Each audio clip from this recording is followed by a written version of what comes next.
As a spike in Delhi's COVID cases continues, the number of severe patients of the disease has been increasing.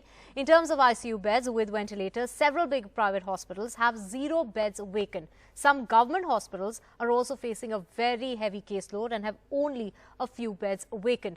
Currently, 66% of Delhi's total ICU beds with ventilators are occupied. The medical experts as well as Delhi government have said that the worsening air pollution in the national capital is also contributing to the spike in coronavirus cases. Delhi has recorded 5,664 new coronavirus cases as far as the last 24 hours are concerned.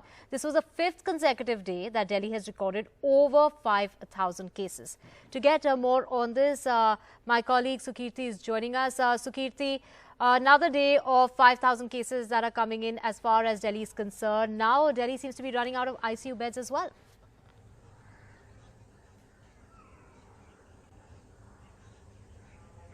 When it comes to the situation of hospital beds in Delhi, as far as normal beds are concerned, Delhi has over 10,000 beds that are vacant. But the worrying aspect is that when it comes to ICU beds with ventilators, which are absolutely essential for anybody who's facing severe symptoms, there seems to be a crisis that has begun. When we look at the big private hospitals in Delhi, many of these hospitals have 0 beds vacant out of the total ICU beds with ventilators. If we look at 3 different branches of the Max Hospital, whether it's in Saket or Shalimar Bagh or Patparganj, there are 0 beds that are vacant. If we look at Apollo Hospital in Sarita Vihar, 0 beds.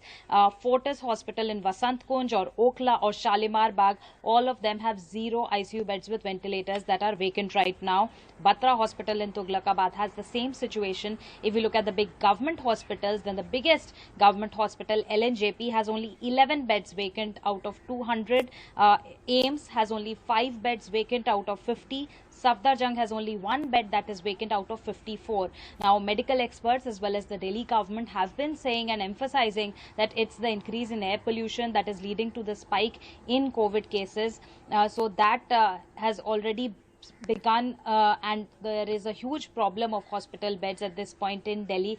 If we look at the overall figures, then 66% of the ICU beds with ventilators across Delhi are occupied. So 66% is the overall Delhi figure, and as we mentioned, big private hospitals and several government hospitals already either the number of vacant beds is 0 or it is in single digits. This is similar to the crisis that Delhi witnessed in the month of June as well, and the government had to take extreme measures and focus more on containment measures in order to control the situation, and we seem to be heading towards a similar situation this time in November as well. Right, Sukirti, stay with us for more on the national capital.